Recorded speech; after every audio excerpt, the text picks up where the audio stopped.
Good afternoon to all of you. Last lecture में हम discuss कर रहे थे पी ब्लॉक एलिमेंट्स की प्रॉपर्टीज, और प्रॉपर्टीज में हम बेसिकली डिस्कस कर रहे थे रिएक्टिविटी ऑफ हैलोजेंस। वो वाला टॉपिक जो था वो मैंने परसों के लेक्चर में करवा दिया था, मतलब फ्राइडे के लेक्चर में, लेकिन उसकी वीडियो जो है वो मैं अपलोड करना भूल गया था, तो वो भी मैं अपलोड करके थोड़ी देर के बाद यूट्यूब के ऊपर आप सभी को सेंड कर दूंगा। तो उस टॉपिक में या उस लेक्चर में बेसिकली मैंने हमारे ग्रुप 13 के जितने भी एलिमेंट्स हैं, ग्रुप 13 की सारी फिजिकल प्रॉपर्टीज मैंने उसमें कंप्लीट करवा दी। ठीक है, फिजिकल प्रॉपर्टीज के साथ साथ केमिकल प्रॉपर्टीज भी हमारी उसी लेक्चर में कंप्लीट हो जाएगी। तो ग्रुप 13 का जो मोस्टली काम है वो हम कर चुके हैं, उसकी वीडियो मैं भी थोड़ी देर में अपलोड कर दूंगा, तो आप वहां से वो समझ सकते हो। उसमें मैंने आपको एक टॉपिक करवाया था acidic character of boron halides. उस टॉपिक की एक्सप्लेनेशन उस वीडियो में गिवन है, तो अगर आप उस वीडियो को देखोगे तभी आप एक्सप्लेन कर पाओगे इनका एसिडिक कैरेक्टर। और इनका एसिडिक कैरेक्टर बहुत इंपॉर्टेंट है बच्चे, 99% चांसेस है कि पेपर में आएगा। तो वो सब आपको उस वीडियो में मिल जाएगा, उस वीडियो को जरूर देखना। हम इस लेक्चर में आज का जो काम है हमारा वो कंटिन्यू करेंगे। आज हमें डिस्कस करना है ग्रुप 13 का लास्ट प्रॉपर्टी,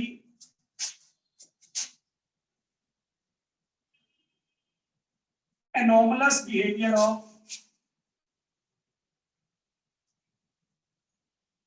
बोरोन। ये हमारा ग्रुप 13 का लास्ट टॉपिक है। अगर आप नोट्स को चेक करोगे ना, नोट्स में आपको इसके अलावा भी कई टॉपिक्स मिलेंगे, और वो बेसिकली हमारे टॉपिक्स होंगे पी ब्लॉक के कंपाउंड्स। पर वो कंपाउंड्स हमारे सिलेबस में से कट हो चुके हैं, तो वो कंपाउंड अपने को नहीं पढ़ने हैं। अपने को सिर्फ फिजिकल और केमिकल प्रॉपर्टीज पढ़नी थी, इसका एनोमलस बिहेवियर पढ़ना है। उसके बाद हमारा ग्रुप 14 स्टार्ट हो जाएगा, जो हम आज करेंगे। तो वो कंपाउंड्स मैंने आपको सेंड कर दिए नोट्स में एज ए कंप्लीट चैप्टर, लेकिन वो कंपाउंड्स वाला पोर्शन जो है वो हमारे सिलेबस में इंक्लूड नहीं है, तो मैं अपनी रेगुलर क्लासेस में उनको डिस्कस नहीं करूंगा। अगर किसी बच्चे को कोई कंपाउंड पढ़ना है, कोई कंपाउंड समझना है अपनी नॉलेज के लिए, अपनी मर्जी के लिए, तो वो इंडिविजुअली अकेडमी आके मुझसे पूछ सकता है। क्लासेस के अंदर हमारे रेगुलर टॉपिक चलेंगे, और रेगुलर टॉपिक के अंदर ही हमारा टॉपिक है एनोमलस बिहेवियर ऑफ बोरोन। अब जैसे आपको पता है, आपने एस ब्लॉक भी पढ़ लिया। एस ब्लॉक में भी सेम दिक्कत थी। जैसे मैं बोलूं lithium, sodium, potassium, rubidium, caesium, francium, जो पहला एलिमेंट था वो एनोमलस बिहेवियर शो कर रहा था। सिमिलरली अगर मैं बात करूं यहाँ पे ग्रुप 2 की, तो beryllium, magnesium, calcium, strontium, barium, radium, जो पहला एलिमेंट था वो एनोमलस प्रॉपर्टी शो कर रहा था। तो हमारे पी ब्लॉक वाले बोल रहे हैं जब एस ब्लॉक वाले एनोमलस प्रॉपर्टी शो करेंगे तो हम क्यों पीछे रहे, पी ब्लॉक में भी ये वाली जो बीमारी है ये कंटिन्यू रहेगी। पी ब्लॉक में हमने सबसे पहले पढ़ना स्टार्ट किया ग्रुप 13 को, और ग्रुप 13 का जो हमारा पहला एलिमेंट है विच इज बोरोन, ये भी एनोमलस बिहेवियर शो करता है, एनोमलस प्रॉपर्टीज को शो करता है।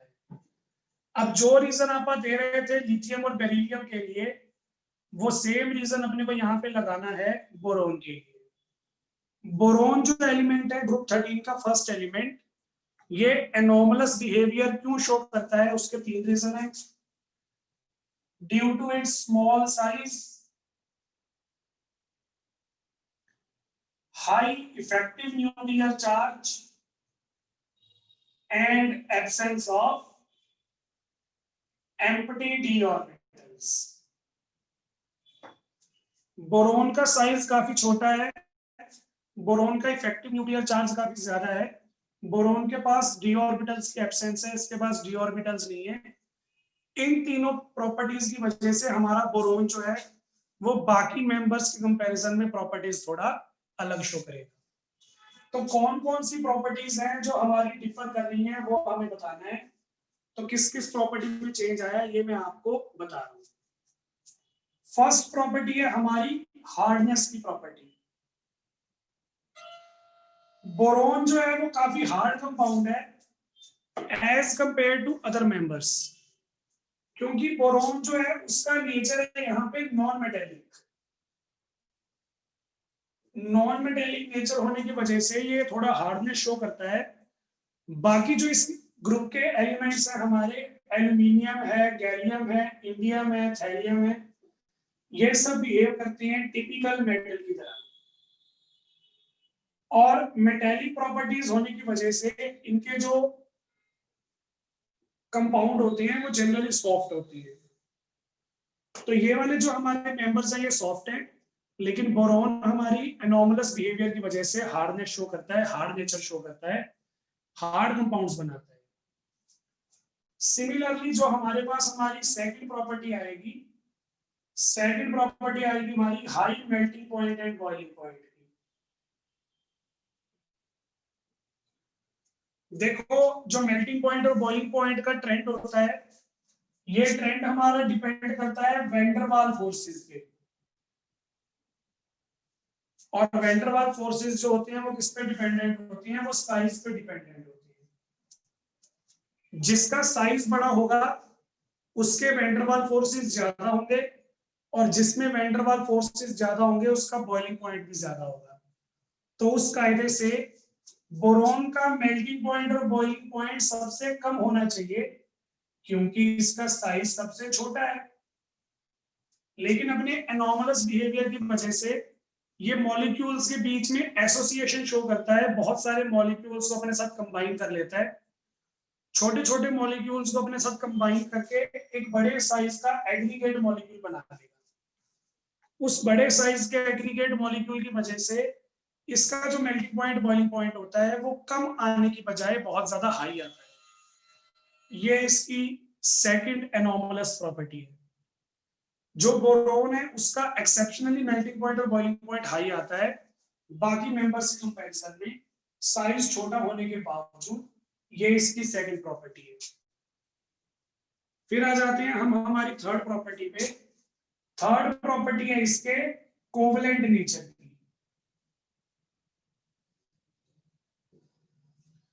बोरोन हमारा जितने भी कंपाउंड्स बनाता है वो कंपाउंड इसके जनरली कोवलेंट होती है नेचर में। चाहे आप बात कर लो बोरोन के ऑक्साइड्स की, चाहे आप बात कर लो बोरोन के हैलाइड्स की, चाहे आप बात कर लो बोरोन के हाइड्रोक्साइड्स की। ये मैंने बेसिक बेसिक कंपाउंड बताए हैं जो नॉर्मली बन जाते हैं। बोरोन के जो कंपाउंड्स बनते हैं इन कंपाउंड्स का कोवलेंट नेचर होता है, क्योंकि हाई इफेक्टिव न्यूक्लियर चार्ज होने की वजह से बोरोन की इलेक्ट्रोनेगेटिविटी जो होती है वो हाई होती है। हाई इलेक्ट्रोनेगेटिविटी होने की वजह से ये इलेक्ट्रॉन लूज नहीं करता, इलेक्ट्रॉन शेयर करता है। और जब इलेक्ट्रॉन शेयर करेगा तो कौन सी बॉन्ड बनाएगा? कोवलेंट बॉन्ड बनाएगा। तो ये भी इसका एनॉमलस बिहेवियर है, क्योंकि ग्रुप 13 में सिर्फ बोरोन ही ऐसा है जो कोवलेंट नेचर शो करता है। बाकी हमारे जितने भी कंपाउंड हैं एल्यूमिनियम से लेकर थैलियम तक सारे के सारे आयनिक कंपाउंड्स बनाते हैं। मतलब उनके जो कंपाउंड्स होते हैं उनका आयनिक कैरेक्टर होता है, लेकिन बोरोन के कंपाउंड्स का कैसा कैरेक्टर होता है? कोवलेंट कैरेक्टर होता है। तो ये हमारे पास हमारा थर्ड एनॉमलस बिहेवियर है। फिर आ जाती है हमारे पास बात acidic nature of oxides and hydroxides. Boron oxygen के साथ कंबाइन होकर बनाता है ऑक्साइड, और ये जो ऑक्साइड्स हैं ये पानी के साथ रिएक्ट करके बनाते हैं हाइड्रोक्साइड्स। लेकिन बोरोन जो अपने ऑक्साइड्स और हाइड्रोक्साइड्स बनाता है ये दोनों के दोनों एसिडिक नेचर के होते हैं। तो ग्रुप 13 में सिर्फ बोरोन ही ऐसा है जो अपने ऑक्साइड और हाइड्रोक्साइड एसिडिक नेचर के बनाता है। अगर मैं बाकियों की बात करूं, जैसे मान लो एल्यूमिनियम है, गैलियम है, इनके ऑक्साइड्स और हाइड्रोक्साइड्स होते हैं एम्फोटेरिक, मतलब वो एसिडिक नेचर होने के साथ साथ बेसिक नेचर भी शो करते हैं, दोनों टाइप का कैरेक्टर शो करते हैं। और अगर मैं बात करूं इंडियम की और थैलियम की, तो इनके ऑक्साइड्स और हाइड्रोक्साइड्स होते हैं बेसिक।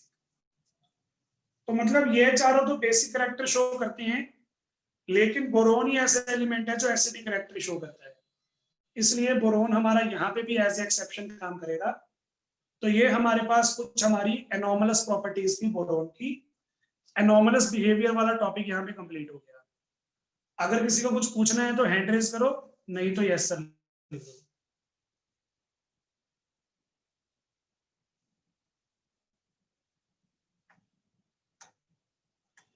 ठीक है, सृष्टि और चिंदर, सारिका।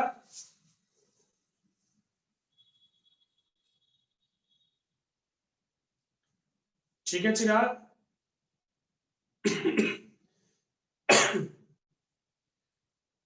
भूमिका कोई डाउट हो?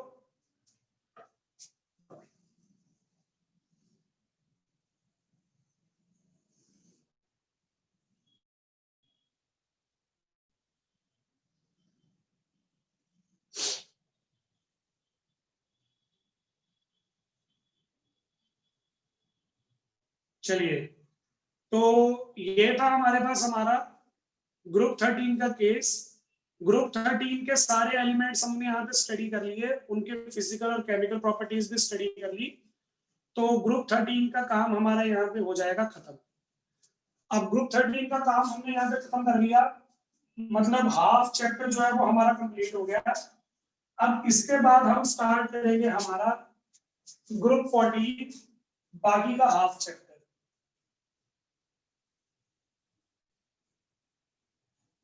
तो हम आ गए हैं अभी ग्रुप 14 एलिमेंट्स पे, जिन्हें आप बोलते हो कार्बन फैमिली।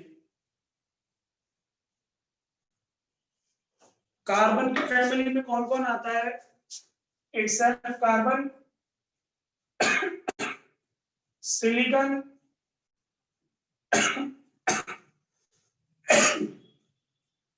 जर्मेनियम, टिन,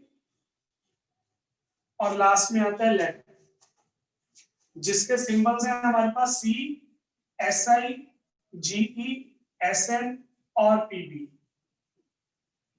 तो ये हमारे पास हमारे ग्रुप 14 के एलिमेंट्स हैं। ग्रुप 14 भी हमारा स्टार्ट होता है सेकंड पीरियड से, और फिर ये चलता है हमारा 3, 4, 5, 6 पीरियड तक। मतलब इसका आउटर शेल होगा सेकंड, इसका आउटर शेल होगा थर्ड, इसका फोर्थ, इसका फिफ्थ और इसका सिक्स्थ।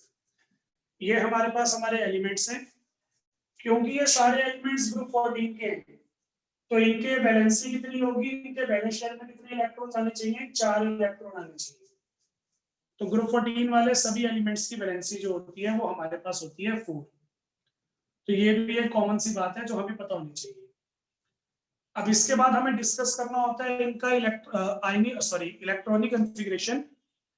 इलेक्ट्रॉनिक कॉन्फ़िगरेशन वैसे मैं आपको इनका समझा चुका हूं जब हमने चैप्टर स्टार्ट किया था, तो अभी समझाने वाला काम नहीं मैं कर रहा हूं, यहाँ पे मैं डायरेक्टली इलेक्ट्रॉनिक कॉन्फ़िगरेशन लिख रहा हूं। इलेक्ट्रॉनिक कॉन्फ़िगरेशन लिखने से पहले इनका एटॉमिक नंबर, तो इसका एटॉमिक नंबर है 6, इसका है 14, इसका है 32, इसका है 50 और इसका है 82। मैंने क्राइटेरिया फॉलो किया 8, 18, 18, 32, जो मैं आपको ऑलरेडी बता चुका हूं। इलेक्ट्रॉनिक कॉन्फ़िगरेशन देखो,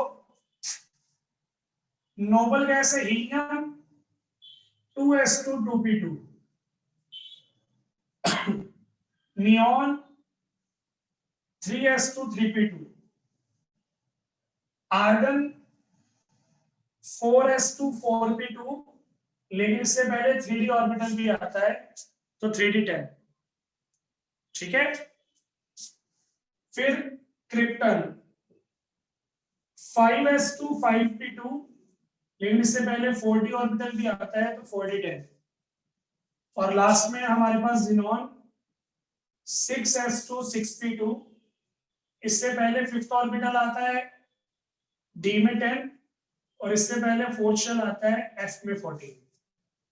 तो ये हमारे पास हमारी इलेक्ट्रॉनिक कॉन्फ़िगरेशन होती है ग्रुप 14 के एलिमेंट्स की। आप थोड़ा ध्यान से देखो, सबके वैलेंस शेल में 4-4 इलेक्ट्रॉन्स आ रहे हैं। तो ये मेन बात है, जो हमारे ग्रुप 14 के एलिमेंट्स होते हैं उनकी वैलेंसी 4 होती है। तो ये हमारे पास हमारी इंट्रोडक्शन थी ग्रुप 14 के एलिमेंट्स के बारे में। अब इनको डिटेल में आप डिस्कस करेंगे, और डिटेल में डिस्कस करने से पहले मैं आपको इनका थोड़ा सा मेटेलिक कैरेक्टर भी बता देता हूँ। तो यहाँ पे हमारे पास देखो, कार्बन और सिलिकॉन जो है ये नॉन मेटेलिक है। देखो धीरे धीरे नॉन मेटेलिक कैरेक्टर इंक्रीज हो रहा है। ग्रुप 13 में सिर्फ बोरोन था नॉन मेटेलिक, एक एलिमेंट नॉन मेटेलिक था। इसमें दो दो एलिमेंट नॉन मेटेलिक है। फिर बात करते हैं जर्मेनियम की। जर्मेनियम जो है वो हमारा मेटलॉइड है। मेटलॉइड का मतलब होता है सेमी मेटल, मतलब थोड़ी बहुत मेटल्स वाली प्रॉपर्टी और थोड़ी बहुत नॉन मेटल्स वाली प्रॉपर्टी। टीन और लेड जो है ये हमारी टिपिकल मेटल।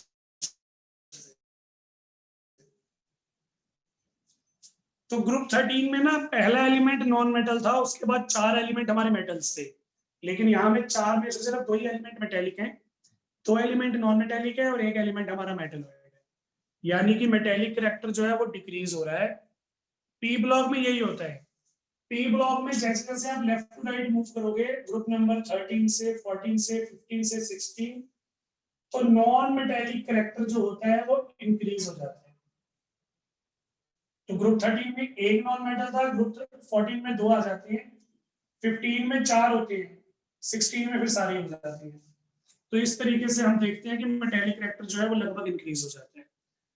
ये था हमारा ग्रुप 14 का इंट्रोडक्टरी पार्ट। अगर कुछ पूछना है तो हैंड रेस करो, नहीं तो यस सर लिख दो, प्रॉपर्टी स्टार्ट करेंगे।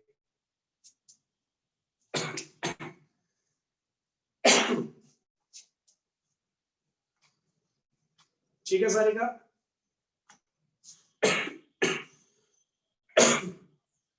ठीक है Chindar?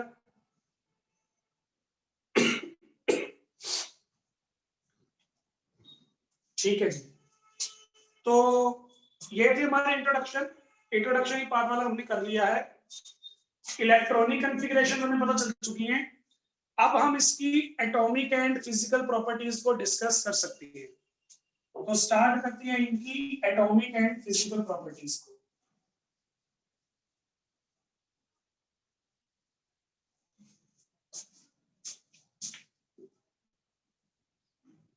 Atomic and physical properties में हमारे पास सबसे पहली प्रॉपर्टी आती है एटॉमिक और आयनिक रेडियस की। आपको पता ही है, हमने एस ब्लॉक भी पढ़ लिया, पी ब्लॉक भी पढ़ लिया। जब भी हम फिजिकल प्रॉपर्टीज की बात करते हैं तो सबसे पहली प्रॉपर्टी हम कौन सी डिस्कस कर रहे हैं? हमेशा साइज वाली property, which is atomic and ionic radius. अब इसमें मैं आपको थोड़ा सा बता दूं पहले ही, जब आप बोरोन पढ़ रहे थे ना, मतलब बोरोन वाली फैमिली पढ़ रहे थे, ग्रुप 13 पढ़ रहे थे, तो बोरोन वाली फैमिली के अंदर बहुत सारी एक्सेप्शंस थी। मैं थोड़ा सा क्लियर कर देता हूँ, थोड़ा सा आपको याद दिलवा देता हूँ। हमारे पास जैसे मान लो ये आउटलाइन थी, group 13 boron, aluminium, gallium, indium और थैलियम। बोरोन और एल्यूमिनियम से पहले कोई नहीं है, सीधा एस ब्लॉक आता है। इन दोनों से पहले डी ब्लॉक के एलिमेंट्स आते हैं, और थैलियम से पहले डी ब्लॉक के भी आते हैं और एफ ब्लॉक के भी आते हैं। तो यहां पे हमारे पास क्या प्रॉब्लम थी? ये जो तीनों एलिमेंट्स हैं ये डायरेक्टली आ रहे थे इन सभी ऑर्बिटल्स के आगे, जिस वजह से क्या हो रहा था, इफेक्टिव न्यूक्लियर चार्ज में चेंज आ रहा था। इफेक्टिव न्यूक्लियर चार्ज में चेंज आने की वजह से ये तीनों के तीनों जो हैं बहुत सारी एक्सेप्शंस को शो करते थे। इनमें बहुत सारी एक्सेप्शंस आ रही थी।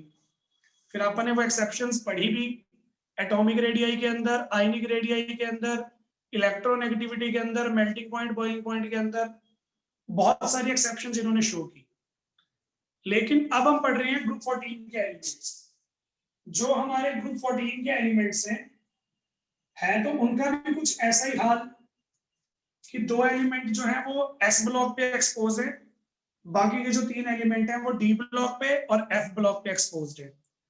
लेकिन अब ये देखो, ग्रुप 14 से पहले ग्रुप 13 आ गया, तो जो भी हमारी एक्सेप्शंस थी, जो भी हमारे इफेक्ट प्रोड्यूस हो रहे थे, वो सारे इफेक्ट जो है वो ग्रुप 13 पे प्रोड्यूस हो चुके हैं। तो ग्रुप 14 में आपको इतनी एक्सेप्शंस नहीं मिलेंगी जितनी एक्सेप्शन आपको ग्रुप 13 में मिल रही थी। मेरे कहने का मतलब ये है कि ग्रुप 14 में हमारे पास पहले से कम एक्सेप्शंस हैं, यानी कि study is more general and more regular.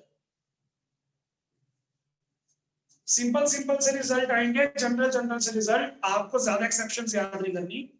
मतलब ग्रुप 14 में आपका काम जो है वो ज्यादा इजी हो गया as compare to group 13। Group 13 में आप बहुत सारे एक्सेप्शंस पढ़ रहे थे, लेकिन ग्रुप 14 में ऐसा नहीं होगा। ग्रुप 14 के अंदर आप बहुत ही रेयरली एक्सेप्शंस पढ़ोगे। तो मेन पॉइंट मैंने आपको बता दिया है। अब मेन पॉइंट को पढ़ने के बाद आप शुरू कर सकते हैं हमारी प्रॉपर्टीज पढ़ना। पहली प्रॉपर्टी हमारे पास आ जाएगी एटॉमिक एंड आयनिक रेडियाई की। तो देखो, आप बात कर रहे हैं ग्रुप 14 की। ग्रुप 14 से पहले आपने ग्रुप 13 पढ़ लिया, तो अपने को क्या करना पड़ेगा? अपने को दोनों का कंपैरिजन करना पड़ेगा। तो पहले तो मैं दोनों का कंपैरिजन करूंगा, फिर मैं आपस में कंपैरिजन कर लूंगा। तो पहला कंपैरिजन देखो, atomic and ionic radii of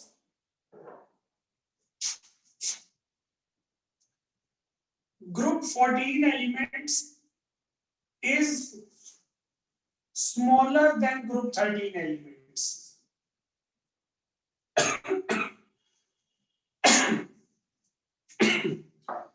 क्या देखा हमने?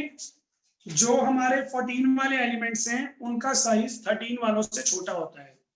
मतलब बोरोन से छोटा होगा कार्बन, एल्यूमिनियम से छोटा होगा सिलिकॉन, गैलियम से छोटा होगा जर्मेनियम।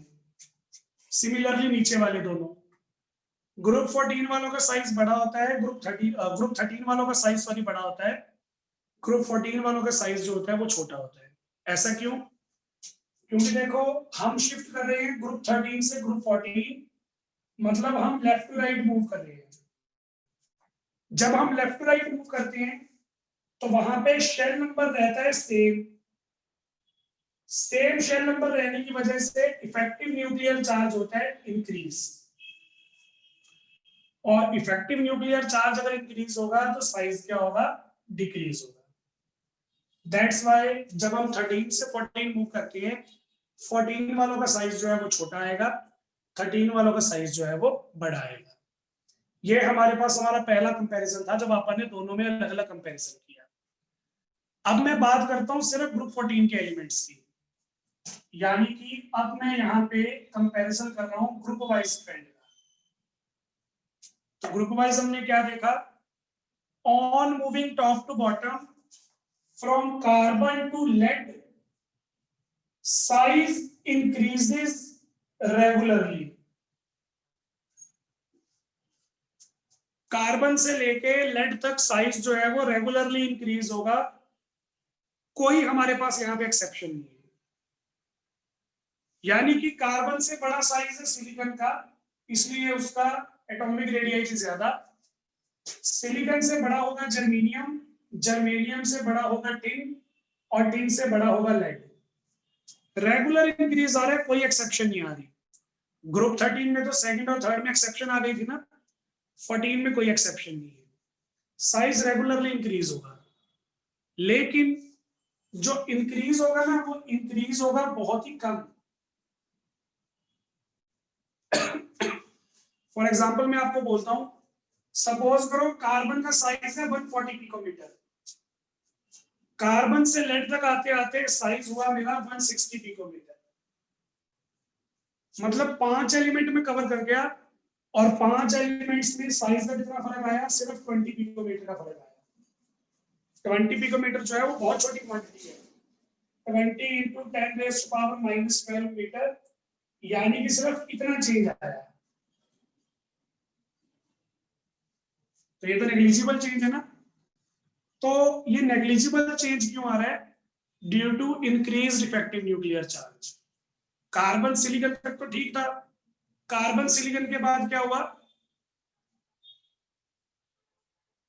कार्बन और सिलिकॉन के बाद क्या हुआ? जर्मेनियम, टिन और लेड, इन तीनों में 3d ऑर्बिटल फिल होने लग गए, मतलब d ऑर्बिटल फिल होने लग गए।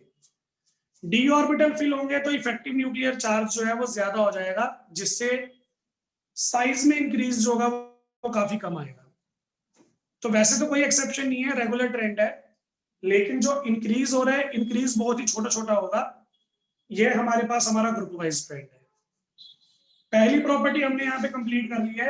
अगर पहली प्रॉपर्टी में कुछ पूछना है तो हैंड रेज करो, नहीं तो यस सर लिखो।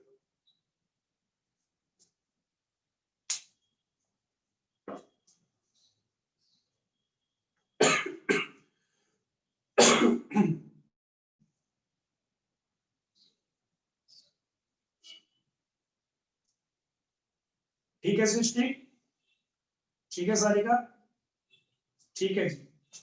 तो ये थी हमारे पास हमारी पहली प्रॉपर्टी विदाउट एनी एक्सेप्शन। अच्छी बात है। एक प्रॉपर्टी और डिस्कस कर लेते हैं, बाकी फिर अपन नेक्स्ट लेक्चर में देखेंगे। सेकंड प्रॉपर्टी है हमारे पास आयनाइजेशन एंथैल्पी।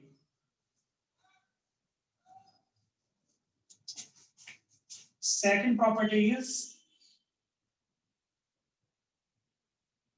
Ionization enthalpy. तो आयनाइजेशन एंथैल्पी में देखो क्या होगा, इलेक्ट्रॉन निकालने की हमें बात करनी है।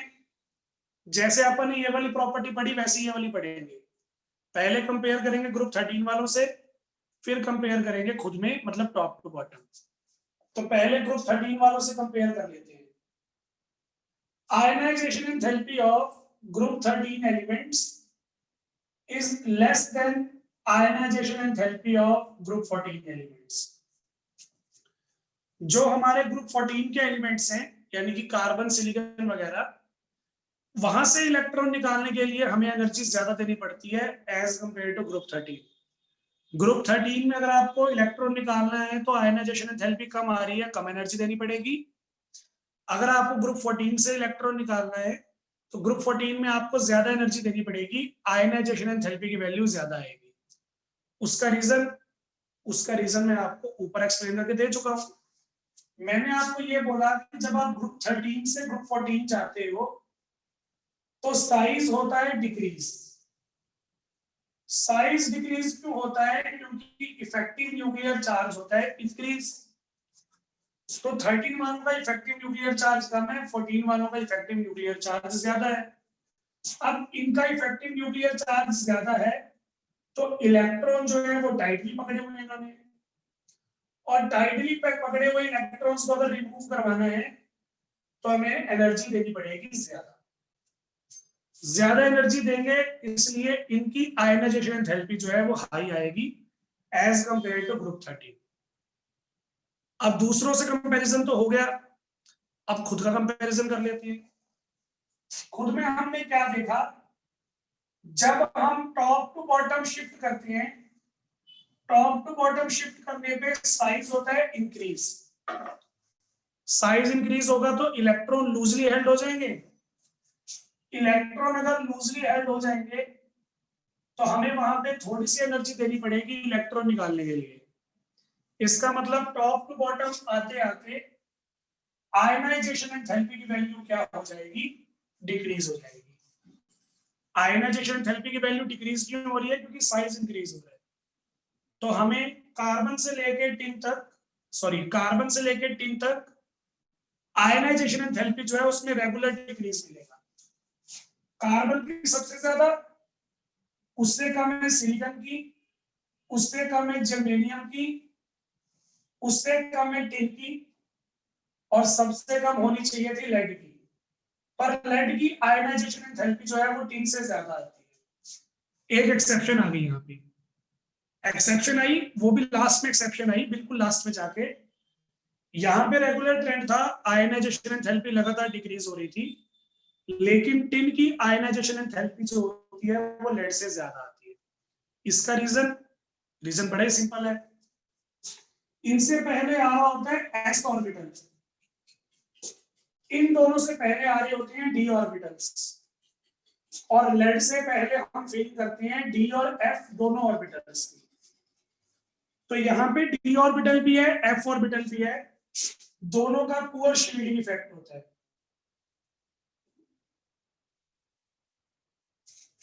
पुअर शील्डिंग इफेक्ट है तो अट्रैक्शन खुद तो रोकेंगे नहीं, सारी अट्रैक्शन पीछे भेज देंगे। पीछे किसको भेज देंगे?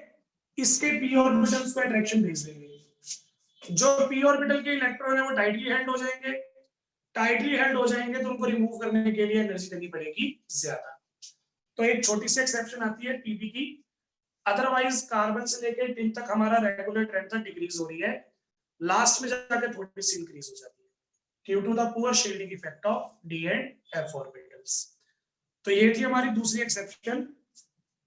आयनाइजेशन एंथैल्पी जो है वो यहाँ पे खत्म हो गया। अगर किसी को कुछ पूछना है तो हैंड रेज करो, नहीं तो यस सर लिख दो, क्लास खत्म कर देंगे।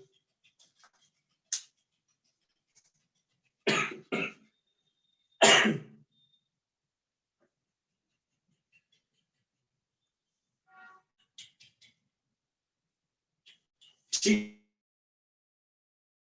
है जी, ग्रुप 14 की प्रॉपर्टीज बाकी आप डिस्कस करते हैं नेक्स्ट लेक्चर में। जो फ्राइडे का लेक्चर था वो थोड़ी देर में अपलोड हो जाएगा, फिर मैं आपको लिंक सेंड कर दूंगा। Thank you.